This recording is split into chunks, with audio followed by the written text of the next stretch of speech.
before I show it to you, I've rounded everything off, tidied it all up, did it all good. Little life lesson for you. If you open a tin of paint that you've had for a long time and you think to yourself, oof, that looks a bit rough, don't just use it, use some other paint. Because I basically got my hammer finish paint out, painted the bracket, and it didn't hammer and it didn't finish. It looked flipping awful. But I'm pretty certain Enzo Ferrari, I think it was, that said, if your paint's crap, put a sticker on it. Was that him? It might have been me. But either way, I'll show you. I think it came out all right. Here it is. There's my little Adventure Time sticker. I promise it's only a temporary thing, but I like it. It's all looking a bit serious in it at the moment, so I put it on there. So all I've done is, like I said, I've trimmed off this edge. I've shortened it down here because it doesn't need to be on there. I've rounded all the edges off, and like I said, it is super sturdy. It's not moving at all, and there's not one weld in it. The piece of metal that I had did have a 90-degree bend in it anyway, which obviously helped because I didn't have to bend it. But I feel like this was something that you could easily make at home with a drill and a grinder and then rob. Obviously, I put a riv nut on this one, but you could just use a nut and bolt. And there you go. I want to try and prove to myself I didn't have to crack the welder out and make a perfectly good part. Okay, now we've had that nice little quick win by doing that bracket. I always find if you do these little jobs and get a nice little bit of satisfaction from doing that, the jobs that seem to like they're taking a little bit longer don't seem so bad. So now it's probably time that we should do some wiring, I think. Let's crack on with the wiring loom and see where we can get with that.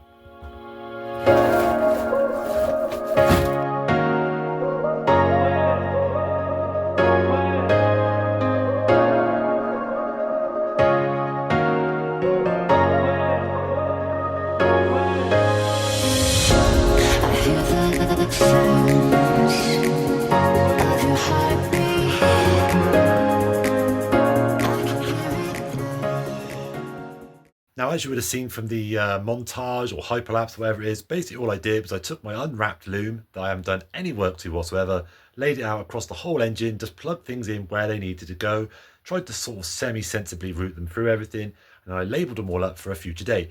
Now, as I probably mentioned to you before, if you look at my engine bay right now as we sit, the ECU is on the passenger side. Now, on a punto 16 valve, the ECU is on the driver's side. And unfortunately for me, I'm not going to be swapping those around. It's too much effort for all the messing around that it will take. But what that means is any sensors that are obviously near the ECU on a punto have a short wire, and any ones on the other side of the engine, namely this side, have a really long wire. So now I've swapped my ECUs, or at least the ECU on a Cinquecento is the other side. I have the exact same problem. So I've got some wires that are super short and they don't need to be, and I've got some wires that are super long and they don't need to be. So thankfully though, I've gone through the loom and it looks like the only wire that I'm going to need to extend is for the fuel rail, so for the injectors. It's only 3 wires, it's not a massive deal. I'm probably going to, for now at least, I'll be cutting them and then joining them up with a new piece of wire. Keep it nice and simple. I'll do it properly and it won't cause any problems. Anyone out there who hates soldering or whatever, trust me, it's absolutely fine. It's not a high flexible area, none of that jazz. So then what I'll do is I won't wrap anything. I'll just plug everything up, and that leads me on to my next 2 points that you need to know about. And one of those is I don't really like wiring. You may have got that from me by now. It's not something I necessarily enjoy. I don't mind it. I'll try my hand at it. I'm trying to get better at it. But the second thing is my friend Nick, my good friend Nick, has just bought the world's most rusty Cinquecento. Like, I've never seen one like it. It was falling apart. Why are these two things linked? Well, because part of that conversion, he basically bought this car just for the 16 valve engine in it to go in his Cinquecento, and all the other parts that are on it. It's got a few upgrades, loads of spares, all that kinds of stuff. But one of the benefits to it is it actually came with a wiring conversion. So it came with a little adapter. So as I said before, I've got the Punto engine loom and obviously the Cinquecento, and the wires are slightly different. The little conversion just swaps all the wires between the 2 connectors. You plug one end into the car, one end into the loom, hey presto, boom. You don't have to do any wiring. All sorted. Now, for reasons I won't go into, Nick has not got a sporting Cinquecento, so that loom won't actually work. It's not a direct fit. He would have to mess with it anyway. So he's thinking that he probably won't do that, and he'll probably actually just amend the wiring that's in the car already. But what that does mean, regardless, is he said I can borrow it. Doesn't mean I'm going to be keeping it forever, especially even if he probably decides not to use it. He's probably going to want it back anyway, but he's going to lend it to me. I can plug it in, fire the car up. It just needs to idle. The car's not in a place to be running fully yet. It doesn't have an exhaust, etc, etc. As long as I know it idles, I can take that adapter off and just copy it. Either I make my own adapter, I think I've found a couple of connectors now that I can use, make my own one, or I'll just amend or adapt my Punto loom to suit. That way, I'm not wasting loads of time and effort telling you the wrong things and tracing troubleshooting. Fingers crossed, it just works. Now, it does mean there's going to be a little bit of a delay. Nick's a bit busy at the moment. He hasn't got time to send me the loom at the minute, but hopefully it won't be very long. But yeah, hopefully you agree. That seems like a sensible way of getting out of A, doing some wiring, I hope, and B, testing out my engine that I've never heard run, and for some unknown reason, I haven't even compression checked. I don't know why I did that. But obviously, in the meantime, if I expect to get this project finished anytime soon, I can't just be sat around waiting for the harness adapter to turn up. So I'm going to chuck some cheap oil in the engine just to run it in, just to make sure everything's okay. I'm going to chuck some coolant in it, and I'm going to make the battery box, which is the thing I'm going to do next. The one thing I always tend to do when I build these kind of things is, I'll be honest with you, I forget about 2 or 3 steps down the line. So I might come up with a really nice idea about how to do something, how to make the bracket, where it's going to go, etc., etc. And then when it actually comes to it, I think, oh God, I didn't think of that. So obviously, as nice as it is, the battery's going to be in here. It does sit under this slam panel a little bit. So it's no good if I build a design that I have to pull the battery straight up and it can't come out. So I've taken that into account, and this is what I've come up with. So I'll be cutting that piece. I should say that piece. Yep. Cutting that piece out of aluminium with a couple of little notches either side, so I can just bend these ends up to stop the battery sliding left and right. And that will sit in there like this. And then what I've done is, rather than go all the way to the top, which you would normally do, and just have a bar going along there and just a little bolt, I've gone halfway up, because let's face it, it just needs to stop it moving backwards and forwards, and a little tab that side, and I'll put a riv nut in there, and obviously same on the back. Then I'll bend up another one, and I may well put a little piece of rubber on the inside of this or something when it's obviously aluminium. And then this one will have a little short bend in it like that. So, as if by magic, I'll be able to put, and hopefully I'll get like a wing nut style bolt. The bolt will go down through there, down into the riv nut, tighten it up, hold it into place. And obviously then when I need to take it out, I can remove the wing nut, get my hand in, take that off, take this whole piece off, and then that way, because this only comes up to halfway up the battery, I can just lean the battery out, pull it out, hey presto, Bob's your uncle. So, you know, this is what I mean. Sometimes try and think 2 or 3 steps ahead. I don't do it often enough, and usually it comes back to bite me and I end up doing things twice. So, you know, learn from my mistakes. And this is the beautiful piece of aluminium that I'm going to be making out of. And obviously, don't worry, that blue is just the cover on it, so I'll worry about that in a minute. Now, any of you who've never worked with aluminium before, it's actually really nice to work with. It's a soft metal, so it's not particularly hard to bend, etc., etc. But that comes with its problems, because soft metals tend to clog up things like grinder wheels, sanding discs, all that kind of stuff. I mean, we'll just deal with it. I've got plenty of the grinder discs anyway. Usually if you just take it fairly slow, you can do it. Jigsaws work pretty well if you've got one, but we're not talking rocket science here. It's only a small little plate that big, so we'll deal with it as we need to. So I'll get that template made out of cardboard properly, because obviously I just hacked that with a Stanley blade about 5 minutes ago. Get it all measured up, then I'll get it on here. You're probably going to see my progress as we go, because that's what we do on YouTube. We show you what we're doing, and you can learn what we're doing, or laugh at us when it all goes completely wrong.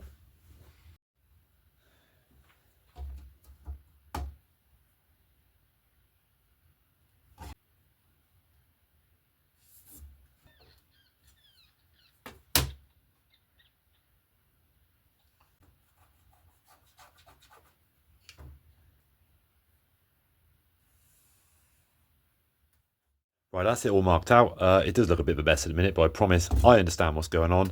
So I'm going to get all this cut out first, and then we're going to figure out how I can use this vise, some bits of wood, maybe some hammers to try and get this bent nice and straight, because I haven't got a metal brake. I haven't even got a cheap vise bender or anything like that, which maybe I should invest in. But regardless, we'll get that all sorted, and then we'll figure out whether we need to do anything else to make it nice. I'll use this offcut here for the actual strap across the top, but we'll measure that afterwards once we know everything's done.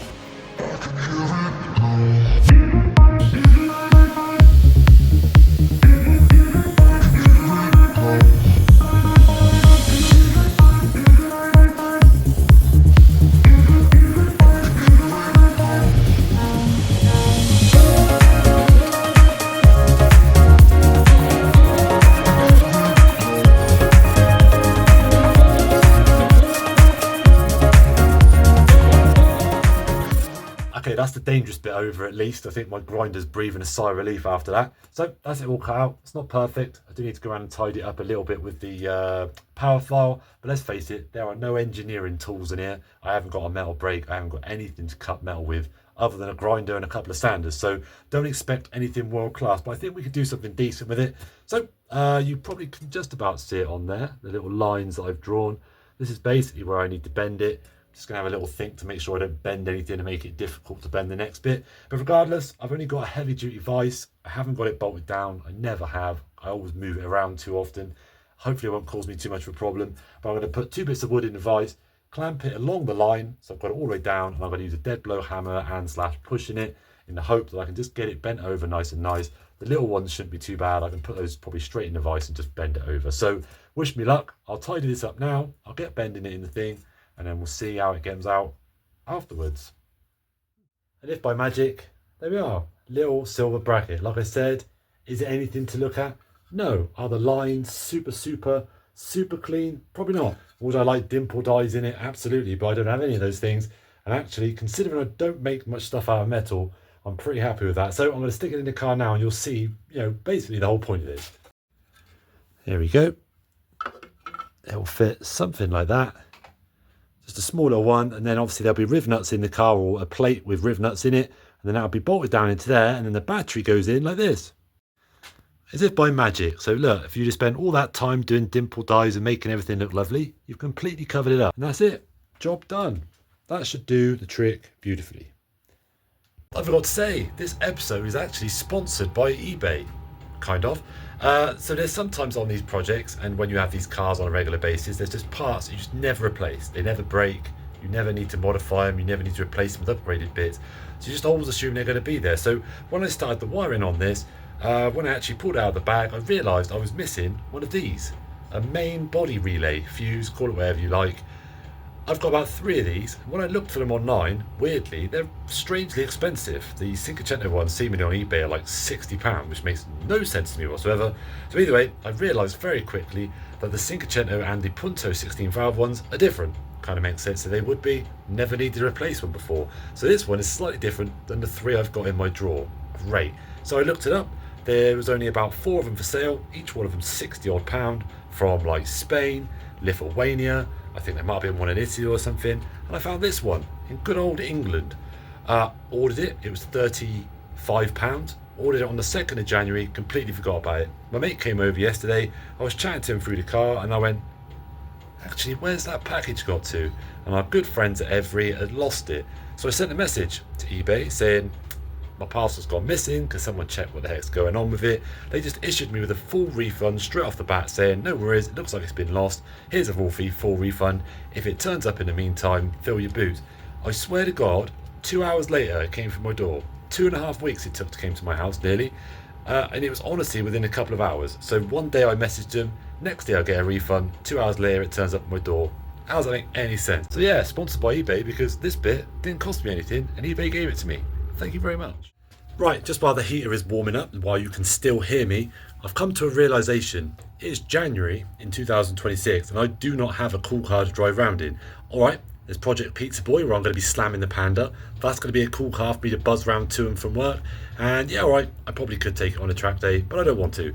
I can't take it to any cool shows, retro rides, etc, etc. And I'm starting to panic that I've sold the one cool car that I had and I've got nothing to do this year with. So I've decided something pretty drastic. Well, not drastic, but I've made a decision. I need to start smashing this car out. I'm not going to cut loads of corners and make it rubbish. I'm not going to just not film everything and just do it. But likewise, there's a lot of stuff on this I've been putting off, so I can kind of do it in order, start from the front, work my way back. But that's going to end. You're going to see a lot more random montages. I'm going to stop every now and again and give you an update, let you know what I've done. We need to get this car done because I'm already missing out on events. There's a Kerber sprint day in March that Nick's doing that I can't go to because, I mean, I'm deluded if I think I'm going to have this done by March. Maybe I will, who knows. But either way, watch this space. I've started ordering loads of stuff already. I've got new tyres for the wheels. I've got a new steering wheel. I've decided to keep the Sparco seats in it for now because I can fit in them fine. They're just not that comfortable. I'm just going to start smashing things out left, right and centre. So right this second, while I'm waiting for the wiring to turn up from Nick and the wiper motor and stuff for him to get that bit finished, I'm going to start stripping down the Punto turbo brakes because then that'll be the whole front end done, get those painted up, get those fitted, then we can start smashing out the interior and all other host and manner of things.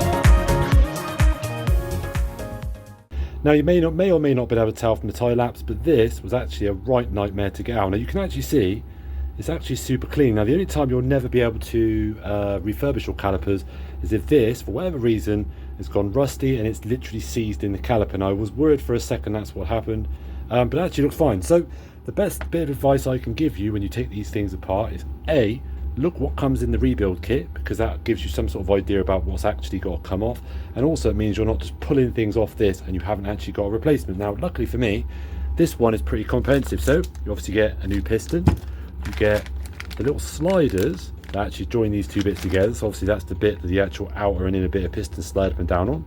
That's those, because they can get pretty janky. That one actually looks pretty good. It gets you actually these new little rubber boots, which are these. Probably won't be too bad to pull out actually, so I can replace those. And it also gives you a new little bung to go over the top of the bleeder.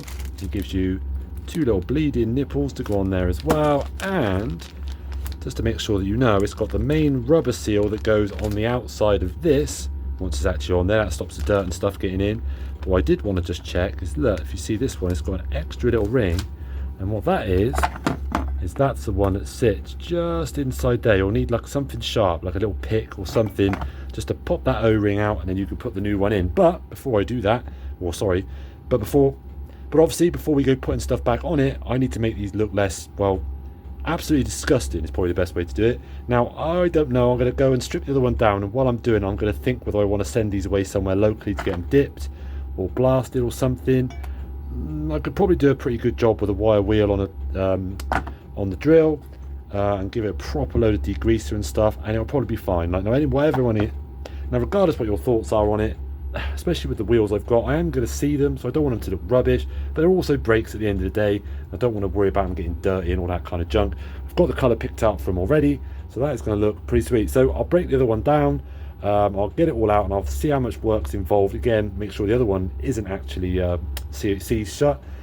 And if all goes to plan, then I'll come back when these are all completely done, and you're going to see some beautiful new calipers to go on the car. And that is where I'm going to leave you. My tyres have turned up. I've gone for Nankang NS20s. I've already started doing all the riv nuts to get the battery tray in, because that's now absolutely and completely finished. I've also started trying to get my Gorney Motorsport brace ready, because that's going to be getting painted up soon. We've also got the arches off. I'm starting to cut the arch extensions on those to get those fitting properly, get them all rust proofed, get them on the car, and I'm going to be painting the arches and stuff on that. And I've got some more parts that I'm currently ordering, as well as getting the bumpers fitted and fixed, figuring out the extension for the bottom and the splitter, getting the bonnet and stuff fitted on there with its lifters and all that kind of stuff. So I am going crazy busy with this now, and because of that, that's why this episode is ending now, and I will see you again very, very, very, very soon for some more content on the 16 valve.